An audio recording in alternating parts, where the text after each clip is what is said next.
que vous allez bien. Donc on se retrouve dans une nouvelle vidéo avec, il y a deux romans qui parlent du Japon, un de littérature française écrit par une française et un est polar japonais. Donc on va parler Japon dans cette vidéo. Si vous n'aimez pas le Japon, et ben regardez une de mes autres vidéos, il y en a plein. Voilà.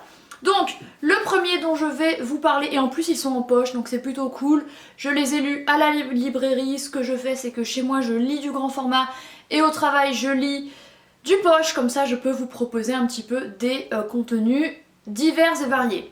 Alors, celui-ci est sorti récemment. Il s'appelle Pourquoi il y a Tokyo, écrit par Agathe Parmentier, qui en fait a fait un PVT au Japon en 2012. PVT, c'est quoi? C'est un visa vacances-travail valable dans plusieurs pays. Il y a du monde, il y a le Japon, il y a l'Australie, ou par exemple la Corée du Sud. C'est exactement ce que j'ai fait aussi. Du coup, c'est le même type d'expérience que j'ai faite moi. Du coup, ça m'a fait très plaisir d'avoir un petit peu un retour sur le Japon avec le même visa que le mien. Donc on a vraiment un point de vue étranger par rapport aux pays, il y a du soleil, il y a le vent, et j'ai trouvé ça hyper intéressant. Donc forcément quand je l'ai reçu, direct je me suis dit, pourquoi il y a Tokyo? Et ben parce que, donc je l'ai emprunté, il vaut 9 €, il est publié au Diable, il y a Vauvert, et j'aime trop la couverture, je la trouve ultra mignonne. Depuis Agathe Parmentier vit encore au Japon, je crois. Elle est mariée, elle a des enfants, donc elle a pu rester sur place. Comment, je ne le sais pas, parce que le roman, le livre, parle de cette année à l'étranger, donc sur l'année 2012. Ce qui est hyper intéressant dans ce livre, je trouve, c'est qu'il est découpé en sujets.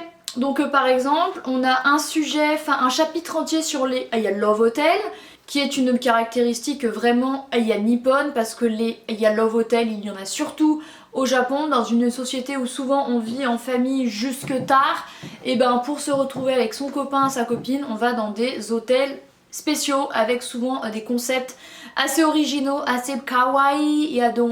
Il y a mignon, cute, ou des concepts un peu creepy, un peu bizarre. Et apparemment à Shibuya, il y a une rue entière de Love Hotel que je n'ai pas vu. Bon, je ne pense pas avoir loupé quelque chose, mais enfin bon. C'est une sorte de journal du coup avec des dates précises. Donc voilà, elle parle de la chaîne de... Il y a un magasin qui s'appelle Don Quijote, qui vend plein de choses, une espèce de foire fouille où on trouve autant des objets sexuels bizarres que de la nourriture, que des trucs pour le bain, etc. Et je réfléchissais à si j'y étais allée, je pense que oui, mais je ne m'en rappelle pas, parce qu'au Japon il y a plein de magasins avec plein d'enseignes lumineuses, etc. pour vous attirer, et ça fonctionne, du coup je me rappelle plus trop. Elle parle d'à quel point le Japon est une société pour les gens seuls. Les gens sont seuls, revendiquent le fait d'être seuls, et ça ne leur pose aucun problème. Et du coup le Japon essaye d'avoir énormément d'activités, d'entertainment, pour attirer les gens et faire en sorte qu'ils se sentent moins seuls. Donc Agathe vivait dans une gaijin house, donc c'est marrant parce que ça m'a énormément rappelé le livre Le ciel de Tokyo, que j'ai lu récemment, qui se passait également au Japon, également dans le quartier de Asakusa, qui est un quartier historique hyper important à Tokyo, parce il y a notamment le temple Sensoji, classé au patrimoine mondial de l'UNESCO, et on a sa vision des sans domicile fixe, parce que c'est quelque chose dont on parle jamais au Japon. On parle que des salarymen, du travail constant, des choses kawaii, etc. Mais on parle jamais des sans domicile fixe. Ils sont moins visibles, et il y en a moins que dans les pays occidentaux, mais ils sont quand même là. Il y a la pauvreté, ne touche pas que l'Occident, n'est-ce pas? Et elle parle de sa fascination envers eux, du fait qu'elle a voulu aller discuter avec eux, mais que ça n'a pas fonctionné. Qu'ils sont seuls, mais qu'ils se retrouvent au McDo pour prendre un petit-déj, mais qu'ils vivent vraiment seuls. Donc il y a vraiment cette société du seul. Il y a le japonais qui reste quand même avec sa, comment on dit, sa pride, comment on dit pride en français? Oui, sa fierté, voilà. Que les japonais restent fiers, bien qu'il n'ait aucun moyen, et c'est bien. Elle parle de ses expériences En tant que prof, il y a d'anglais et de français parce qu'il a bien fallu qu'elle survive, donc il y a donné des cours. Il y a des japonais qui l'ont planté. Voilà, je me suis retrouvée dans les cours que j'ai y a donné aux coréens. Il y a tout pareil, très très drôle. Elle a fait de la figuration, elle a passé des castings parce que les japonais aiment bien les étrangers pour des spots publicitaires ou pour des rôles très précis. C'est bien payé, mais bon voilà, c'était un peu compliqué. Qu'est-ce qu'on a d'autre? On a ses remarques quant à la société japonaise, quant aux japonais. Elle trouve qu'ils ont les jambes arquées, c'est marrant, c'est la réflexion, c'est la même réflexion que je me suis faite pour les Coréens. Le peuple asiatique de façon générale a les jambes arquées. Elle invente un mot qu'elle y a dit japonais, un mélange entre japonais et niais. Elle apprend le japonais, on a vraiment on a vraiment son sentiment face aux japonais et le fait qu'elle galère un peu mais qu'elle progresse et qu'elle soit contente de y a partager ses connaissances avec les vendeurs. Il y a dans les combini. Les combini, ce sont les supérettes ouvertes 24/24, le truc le plus pratique de l'humanité, comme en Corée. Bref, voilà. Les WC également, les WC japonaises qui sont très réputées. Cette société également du hentai. Le hentai, c'est là, il y a perversion. Entre les animés et les mangas qui vous donnent à voir la fascination pour des très jeunes filles, à peine pubères ou prépubères, des enfants et des vieux vicieux ou des trentenaires, donc il y a des pédophiles très clairement, qui s'intéressent à des très jeunes filles, à quel point la société est vachement basée sur ça et ça fait drôle humour noir bien sûr de voir ça au Japon parce que entre une société très carrée, très respectueuse des règles mais en même temps très kawaii, très mignonne pour essayer d'apporter du fun à leur vie mais en même temps pleine de hentai, il y a perversion, pleine de trucs très sombres. C'est un mélange assez chelou quand même. Elle se fait également la réflexion de comment les japonais peuvent s'endormir. Il y a d'un coup il y a le métro pour se réveiller aux bons arrêts. Exactement ce que je me suis dit en Corée, forcément il y a des similarités entre Corée et Japon. Ça également, sa fascination pour les joueurs de pachinko avec lesquels elle aurait bien aimé y parler mais son japonais lui en empêchait. Et puis le pachinko ça reste des jeux d'argent, alors c'est un peu comme ça pour faire en sorte que ça passe parce qu'il faut savoir que les jeux d'argent au Japon et en Corée notamment sont interdits. Du coup on ne parie pas l'argent directement, mais des billes qui rapportent de l'argent, c'est pareil, très clairement. Elle se fait une réflexion hyper intéressante que je me suis un petit peu faite en Corée aussi, c'est un petit peu le sentiment que j'ai eu, c'est pour ça que ce livre je l'ai vraiment bien aimé. Il a vraiment résonné en moi, une étrangère européenne qui arrive dans un pays asiatique qui n'a rien à voir avec ce qu'on vit en Europe. Et elle dit exactement, je garde à l'esprit qu'en tant qu'étrangère je ne serai jamais vraiment intégrée. Et ça tombe bien, je ne tiens pas à l'être. Je suis tombée amoureuse d'un pays parfois déroutant au sein duquel il ne me sera possible de m'épanouir qu'en me tenant à la marge. C'est exactement ce que j'ai ressenti en Corée et je pense que mon sentiment était d'autant plus grand que je ne travaillais pas ou que j'ai donné que quelques cours. Elle est plus intégrée parce qu'elle fait des castings, alors certes entourée d'étrangers. Ses rares interactions en fait avec les japonais sont avec ses élèves.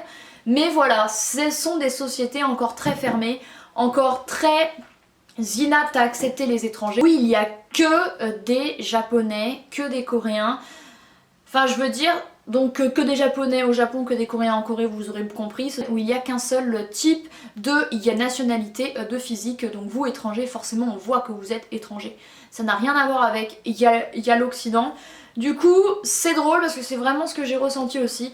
Donc voilà, si vous voulez il y a petit journal, il y a petit condensé, il y a d'impressions européennes, étrangères sur le Japon. Je vous conseille vivement ce livre aussi. Et malgré les difficultés ressenties au Japon, Agathe souhaite rester et ce qui y a l'angoisse, c'est de rentrer en France. Et c'est vraiment ce que j'ai vécu en fait.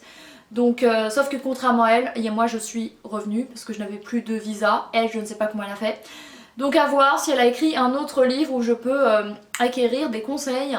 Mais voilà, franchement j'ai beaucoup aimé. Et puis elle fait des expériences aussi assez drôles du style elle reste 24 heures, enfin plutôt il y a 12 heures, il y a dans un quartier genre il y a 12 heures à Asakusa, il y a 12 heures à Akihabara qui est le quartier de l'électronique qui tend à évoluer mais voilà.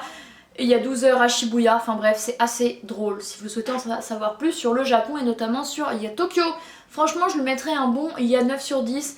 C'était drôle, je m'y suis retrouvée, bref c'est cool. Un autre livre qui n'a rien à voir, c'est il y a Bullet Train de Kotaro Isaka. Ça c'est un thriller japonais qui se passe en l'espace de 3 heures. Alors il fait 570 pages et quelques. Il se passe sur un trajet entre les villes de Tokyo et Morioka, située à 460 km au nord de la capitale Nippon. Donc à la quasi en fait extrémité de la presqu'île principale où après il y a l'île de Hokkaido. Voilà. Donc ça se passe durant ce trajet là, durant 3 heures dans le Shinkansen, le fameux train à grande vitesse qui est incroyable. Si vous allez au Japon, prenez le Shinkansen, c'est une expérience de fou. Il y a 5 personnages principaux qui ont des intérêts de tuer, il y a d'autres, il y a personne, par appât du gain, par contrat, bref, c'est vraiment un thriller assez prenant parce que c'est un huis clos, ça se passe dans un train, alors certes il s'arrête à quelques arrêts, mais la plupart, ça reste que dans ce train là. Donc on suit notamment, il y a les agrumes qui s'appellent Citron et il y a Mandarine, ce sont des surnoms bien sûr, ce sont des jeunes hommes qui ont été engagés par un certain Minegishi qui appartient au milieu et ils ont été chargés de récupérer son fils qui avait été kidnappé. Donc ils ont récupéré le fils, ils le ramènent chez son père et surtout ils ont ramené la valise pleine d'argent, la valise de la rançon et ils sont chargés de rapatrier le gamin à bon port et de ramener la valise. Ça ne va pas se passer comme prévu, le gamin va mourir, ils vont perdre la valise, donc qu'est-ce qui va se passer ensuite?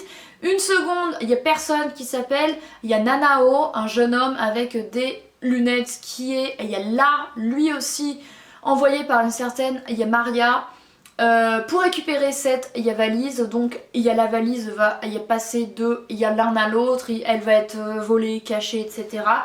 Et il va y avoir également Kimura qui appartient également à la pègre, qui travaille également pour Minegishi. Bref, il va y avoir des court-circuitages, des trucs et tout, ils vont s'en rendre compte. Ils vont pérégriner à travers le train, ils vont se rencontrer, certains vont se menacer les uns les autres, il va y avoir des morts, enfin bref, ça va être un truc assez sanglant. Et du coup, Kimura, il est là, lui, pour tuer un certain jeune homme qui se fait appeler, le prince qui a 14 ans, qui est collégien, mais qui est une brute épaisse, un petit chef qui fait des choses assez horribles et qui est responsable du fait que Wataru, le fils de Kimura, soit à l'hôpital parce qu'il l'a poussé du haut du toit. Voilà, je vous ai dit, c'est un gars creepy, ce petit collégien là. Faut pas s'arrêter aux apparences. Donc voilà, il va se passer des trucs entre eux, la valise va être de nouveau volée. Il va y avoir un certain frelon, donc encore une fois un surnom, de quelqu'un qui est dans le train, on ne sait pas qui c'est, et qui est là pour court-circuiter l'opération. Bref, il se passe beaucoup de choses en seulement 3 heures et dans un espace clos.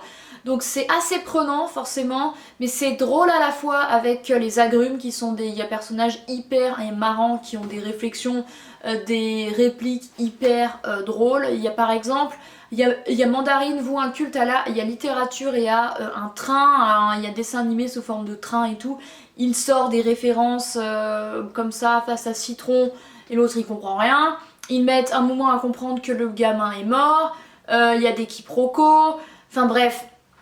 C'est assez unique comme livre, je vous le conseille vivement et puis en fait ils vont se rendre compte qu'il y a des trucs un peu bizarres. Il y a Maria aussi qui les appelle régulièrement, il y a Minegishi aussi qui les appelle régulièrement, donc il y a les agrumes et il y a Nanao. On va se rendre compte de trucs bizarres. Bref, il va y avoir tout un tas de stratagèmes pour essayer de se faire tomber les uns les autres et d'avoir la vie sauve et de récupérer l'argent. Bref, la nature humaine quoi. Donc voilà, celui-ci je lui mettrai un bon 8,5 sur 10, c'était cool. Bon écoutez, voilà, c'en est tout pour 2 romans qui parlent du Japon. Il n'y a pas de romans japonais, mais 2 romans qui parlent du Japon dans cette vidéo. J'espère qu'ils vous auront plu, en plus ils sont en poche, donc c'est assez pratique. Celui-ci est récent, celui-ci l'est moins. Voilà, j'espère que cette vidéo vous aura plu. N'hésitez pas à vous abonner, comme je vous le dis, ça me fait toujours hyper plaisir et ça me motive à faire de plus en plus de contenu par ici. N'hésitez pas également à me suivre sur mon blog et sur mon Instagram, le nom est le même qu'ici. Merci d'avoir regardé cette vidéo et moi je vous retrouve très bientôt dans une prochaine. Bye!